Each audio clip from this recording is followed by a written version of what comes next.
Greetings out there. It's David Dufort again from Final Expense Agent Mentor at feagentmentor.com. Today I'm continuing my video series answering some of the most pressing and most important questions that captive agents tend to ask when considering going independent. So today's question comes from a gentleman I talked to or just exchanged some emails with. And he posed some very good questions, being that he's a very successful captive agent. And in my opinion, was convinced that he was at the right place, which is totally fine. However, he did express some interesting questions, which I think, in my opinion, answered correctly, will lead one to believe and realize that being independent still trumps being captive on all fronts, whether it's lead flexibility, whether it's carrier flexibility, underwriting flexibility, death claim payment flexibility, premium flexibility, commissions flexibility, and all fronts that you could think of. Independent always trumps captivity. So the question posed today, I'm reading off here, is that why is selling cheaper premium final expense carriers is better for your business than selling a higher price product? So this question pertains particular to a captive agent working for the company named after president. So they sell, admittedly so, a higher priced final expense product. When you compare a carrier product from the company named after president to maybe, say, United Heritage, Transamerica, Family Benefit, any of these mainline final expense companies, you'll notice that there's a discrepancy, a very large one, between pricing. And one of the ways, in my understanding, that captive managers and successful agents explain that away is that, hey, I'm on a whatever percentage contract, and when I sell a deal that has a higher premium, why would I want to lower my premium to make a sale and make less commission if I'm making the same level of commission outside of that? It's a very good question. Basically, the idea is, okay, if I go independent, then what will happen is that my commission will drop because I'm selling a cheaper premium. That makes sense on the surface. However, it's just not the reality of this business, and I'll explain to you why. So the biggest reason people buy what they buy in the final expense business is because of what fits their budget. I teach my agents how to sell the premium. For example, I don't go in and say, show a 5, 10, 15, 20 and have them pick. What I teach my agents, if you watch my pre-qualification video routine or my pre-fact-finding routine videos, you'll notice that I ask very specific questions to determine what the budget is and what's affordable. My experience is that 9 out of 10 times people buy what they can afford first, not necessarily a specific face amount void of what the actual premium is. Because the people we sell to in final expense, as any agent will know, captive or not, we're all on a fixed income. They all make so much money a month, and they've already got so many bills coming out a month. And their goal is to really buy as much as they can in many circumstances to suit their need, whether that's a $5,000 or a $10,000 or burial or cremation or that kind of thing.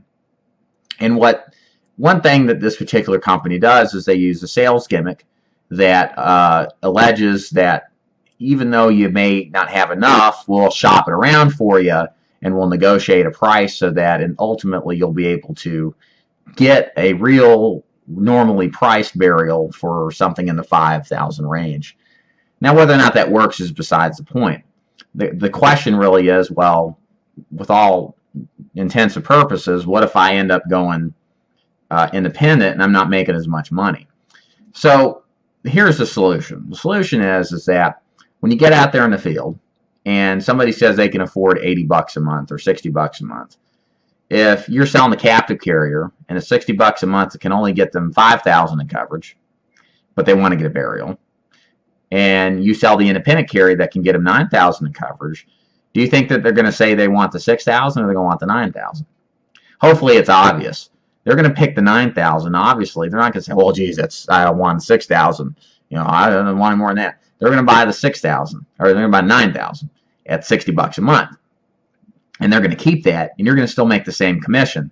And the reality is you'll probably sell more, because there are very many circumstances where you walk in and there is a cost-benefit analysis that goes on in the prospect's head.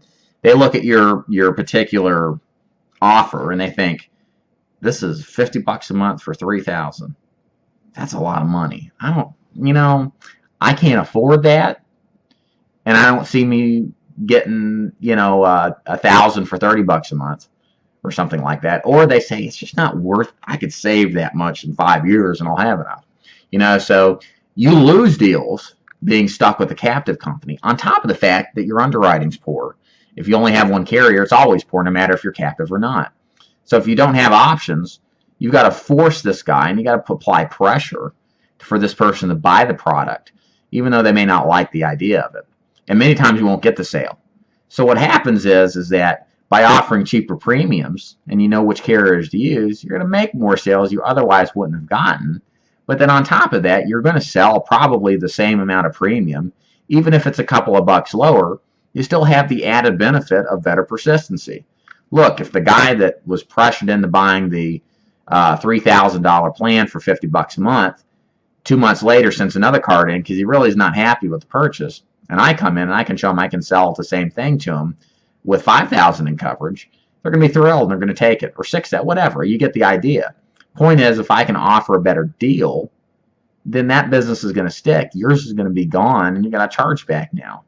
So the whole conclusive point to this is that this all ties together.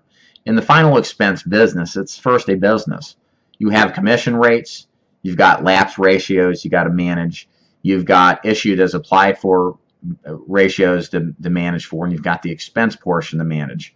And in this particular case, you can't just look and say, hey, the premium's lower. What about me? It's not just about premium. We all want to make the most money we can. I'll be the first person to say that. But part of making the most money is getting the client the best deal, because that's going to stick. They're going to keep it, and they're going to keep you. There's no reason they would get rid of you. There's no reason they'd lapse unless they were dumb and broke and you pushed them into something that was out of their budget anyway. But on top of that, you'll replace more because you've got options, and you'll sell more that you couldn't have sold because your carrier is overpriced. And so there's a situation to where you're going to make a lot more money on multiple fronts. Even if your commission level is exactly the same as it was captive and now independent, you'll see immediate advantages in persistency. You'll see immediate advantages in replacement sales you otherwise wouldn't have gotten. And your overall quality business is going to improve no matter what your numbers are. And so selling a cheaper premium doesn't mean you're going to lose out on commission dollars. If anything, it's going to improve things exponentially. And that's one of the best reasons why final expense sales should be consummated as an independent agent, not as a captive agent. My name is David Duford at Final Expense Agent Mentor at feagentmentor.com. You can check out more videos like this on my YouTube Final Expense page, or check my website out. I got lots of free articles, free videos, the whole gamut, totally free, no opt-ins, nothing like that. As always, I ask you to thumb this video up. Here it is on the screen right there in front of you, if you like this video. And subscribe to my YouTube channel if you haven't already. If you like these kind of videos, you'll love my subscriptions. I do 1 to 2 videos a week, and I really enjoy this as well. So I always put my heart into it. And my name's David Duford, checking out. Take care, guys. Thanks.